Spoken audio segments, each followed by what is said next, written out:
we would, sorry, it's not India Alliance. That's a BJP framing. It's India Alliance. What's the last word stand for? What does the A stand Alliance. for at the end? So wouldn't it be redundant to say India No, Alliance? it's not. It's not. Because the whole idea of the alliance was to put across to the people of India that India is being attacked. And it was very successful. And generally the BJP people say India Alliance, but everyone else in India says India Alliance. Thank you. Have a great day. Thank you.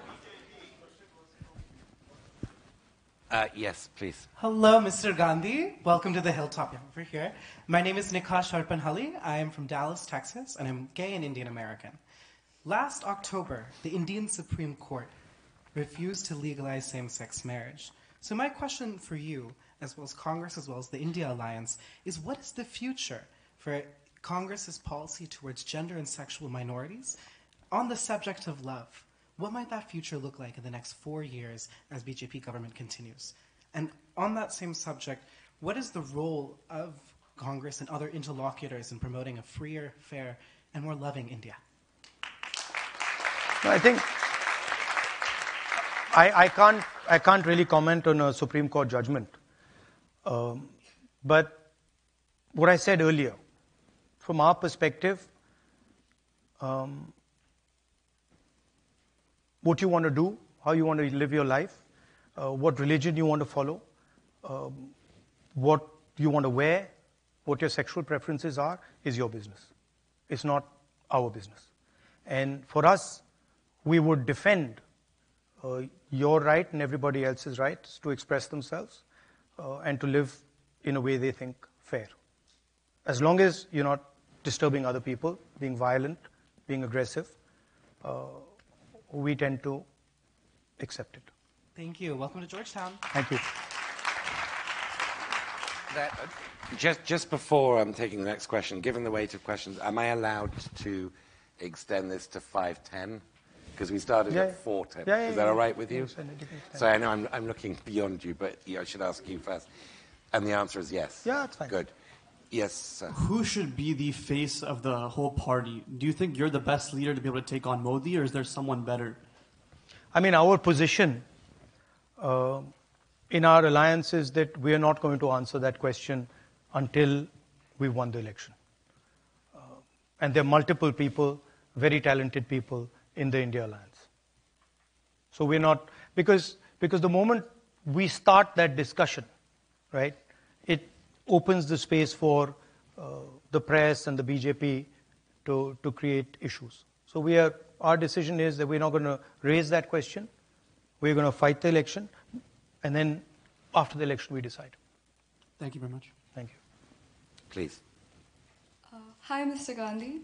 I'm Nikita. I'm a third-year undergraduate student at Georgetown, and I'm originally from Bengaluru in India. My question was more so, and you touched on this with the Congress bank accounts being frozen this election, but in December of 2023, when BJP still had the supermajority, there was the highest number of opposition MPs being suspended from parliament. So obviously it's a very different electoral distribution right now. So my question is more so like, how has your ability to exercise your right to free speech changed? What have you observed? And how is the opposition able to better fulfill its constitutional duties? Look, there are two different issues, okay? One issue is fighting and winning elections. And we're confident that we will fight and win elections against the BJP. And I think you'll see it in the next 2 or 3 months that we will win those elections, okay? That's very different than undoing the damage the RSS and the BJP have done to our institutions. And that is a much deeper problem, and that's not going to get solved so easily and so simply. But we have to have a strategy for it. I still have 20 plus cases on me. I still have, in India, the law right, is that you can only do a defamation case if you're the person who's being defamed. I have 20 of those filed by people who I haven't defamed, right? So there's a huge set of structures that are being used to attack the opposition, investigative agencies, legal system, and that continues. That hasn't stopped. So, but the real challenge in front of India is how do you make our institutions neutral again? Yeah. Thank you. Thank you. I'm right in thinking that lots of people who called Modi objected to what you said about Mr. Modi, right? There are different libel actions from people called Modi, or is that a misreporting? No, I mean it's a legal case, so I'm not going to go into the details of it, but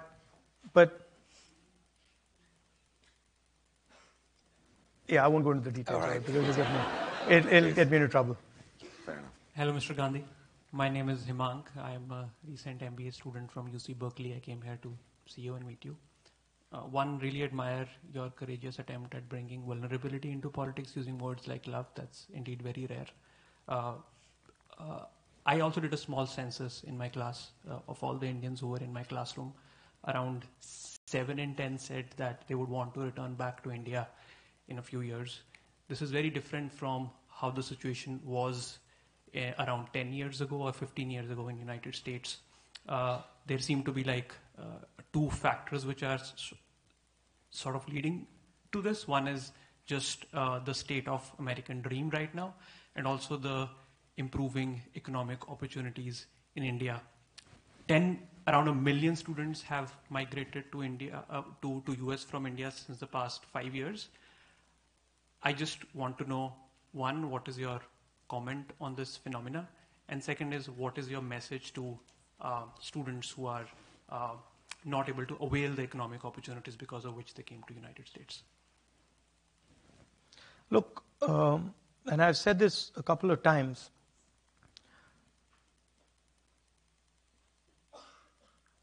if you looked at global production in the 40s, 50s, 60s, you would find that it was carried out by the United States and by the West. Okay? If you wanted to buy a car in the 60s, you'd want to buy an American car.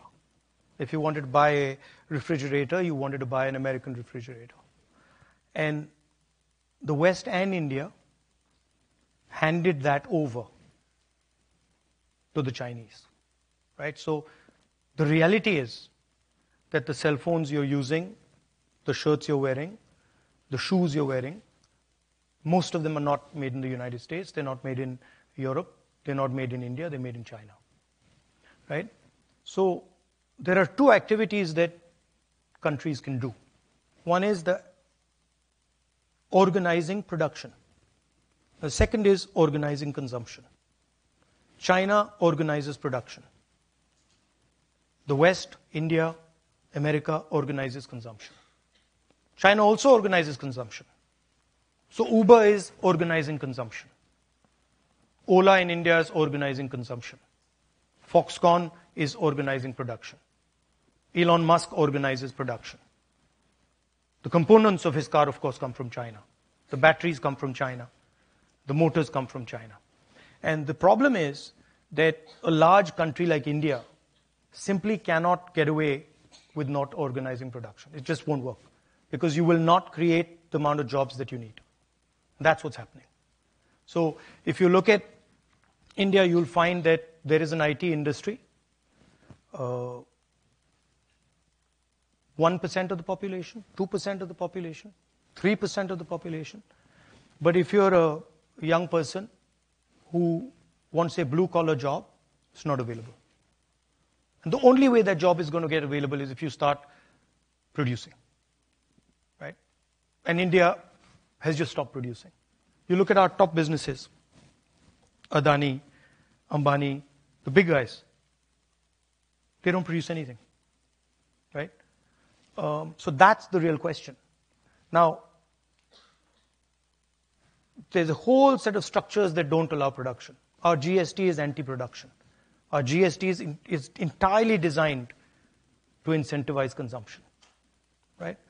So you have to change completely the architecture of what you're doing. Our district, we call them district collectors, right? They should be district producers, right? We need to think about getting into the act of production, and we're not doing that.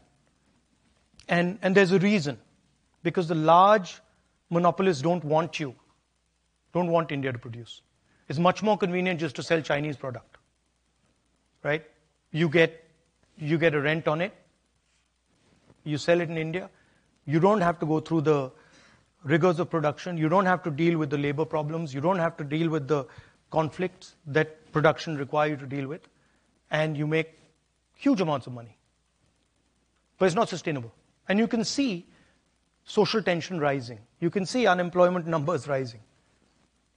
So that's really what India has to think about. You have, every district in India has something unique they produce. Moradabad, brass capital. Mirzapur, carpets. Bellari, jeans. Surat, diamonds. Right? Now, the Indian government has forgiven 16 lakh crores in bank loans to 25 business people. How many of those people were actually producers? How many small businesses were forgiven their loans? How many medium-sized businesses were forgiven their loans? Not a single one. Even farmers, who are basically producers, their loans have not been forgiven. So my question is, why should 20 people, 25 people, get a free gift of 16 lakh crores? For what? What have they done? And if you're giving them that gift, give it to other people as well. Right? So these are the type of questions that India will have to deal with. Now, to say that India can't produce is wrong. Because I can tell you examples where India is producing. I can tell you that Tamil Nadu does quite a good job at production. I can tell you that Pune does quite a good job at production. I can tell you parts of Karnataka are pretty good at production. But the entire system is designed so that they can't succeed. Try. Go and talk to some of the guys. Go and talk to some of the guys who are trying to build automobiles and scooters in India and see what they say. The entire system is rigged against them. So that's what you have to think about. Thank you. We've only got a few minutes left, so if the last 2 or 3 questioners could be efficient, please. Absolutely. Namaste, Rahul Gandhi ji. My name is Apurva Ramakrishnan, and well, because in your talk you did mention caste and reservation, I'm going to throw you a hardball question. In that, I would specifically like to know your thoughts and your party's thoughts on at what point, if at all, would we move away, or would you move away from the idea of caste-based reservations being a permanent solution to the underlying grassroots issues that necessitate such reservation-based systems? At what point would we as a society, but more importantly, you and your party, look at caste as caste-based reservations as a treatment of the symptoms and not the actual problem? Why do you say caste-based reservations are treatment of the symptoms?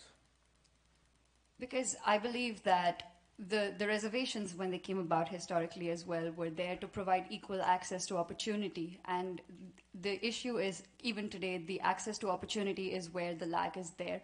And do you think there are better ways to strengthen our systems institutionally at the grassroots levels than the caste-based reservation? Well, let's look at the numbers.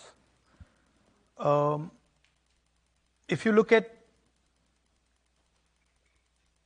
the Indian government, and you look at, there are 70 bureaucrats who run the Indian government,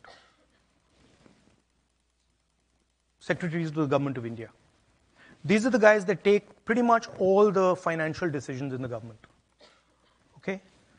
If you add up Dalits, tribals, OBCs, they come to 73%.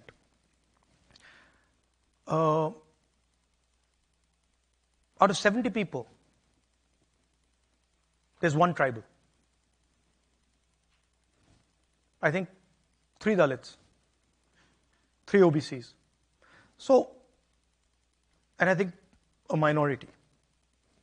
So, 90% of India, in the government of India, has access to less than 10% of the positions that determine how money is going to be spent. And when you actually look at the financial numbers, then tribals get 10 paisa out of 100 rupees. Dalits get, I think, 5 rupees out of 100 rupees. And OBCs get a similar number. So the fact of the matter is that they're not getting participation. Right? And the problem is that 90% of India is not able to play. Right? Go through the list of every single business leader in India. And I've done it. Show me the tribal name. Show me the Dalit name. Show me the OBC name.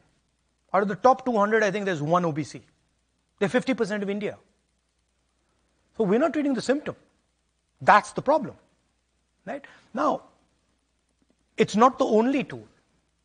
There are other tools. But we will think of scrapping reservations when India is a fair place. And India is not a fair place. Now, that creates a problem. Because there are many people who come from the upper castes, right, who say, look, what have we done wrong? Right? Why are we being punished? And so then you think about increasing dramatically the supply of some of these things. You think about decentralizing power. You think about involving many more people in the governance of our country. Right? You think of opening up, I mean, frankly, with all due respect, I don't think any of you are ever going to become Adani or Ambani. And there's a reason for that. You can't. Because those doors are closed. So, the answer to people in the general caste is you open those doors. I think we have time for one final question, so make it count. Hello, Mr. Gandhi. My name is Risa. I'm a third-year student at Georgetown, and I'm originally from Mumbai. My question to you is based on your comment that our institutions have been captured. I wanted to ask, what are the actual policy reforms that the INC sees in order to uncapture our institutions? You said that our education system is extremely unfair and only really prioritizes the success of the rich. So how can we change these systems to make them more meritocratic and make them service the general population of India? I mean, the institutional capture is something that's new. And frankly, we're going to have to navigate that when we come to that point, because we've never dealt with that. We've never dealt with a situation where, the RSS has filled an entire institution with its people. And so we would have to, we have some thoughts about it, but we'd have to do it as and when it happens. In terms of the education system, it's just dramatically increasing access, dramatically increasing the size of the education system, putting much more money into it. The best Indian education institutions are still government institutions. IIT is not a private institution. Right? IIM is not a private institution. People forget that. There's no private institution that matches the IITs. Everybody accepts that. So putting effort into designing new institutions, scaling up old institutions, and decentralizing some of these things, I think would help. Thank you. Thank you. So with apologies to the other questioners, I'm gonna have to end it now. But I just want to thank Mr. Gandhi. That was one of the most unusual interviews I've done. Love being cited more often than I normally expect, and it was very, very interesting to talk to you. Thank you Thank you. so much for sparing the time. Thank you. Thank you. That was great.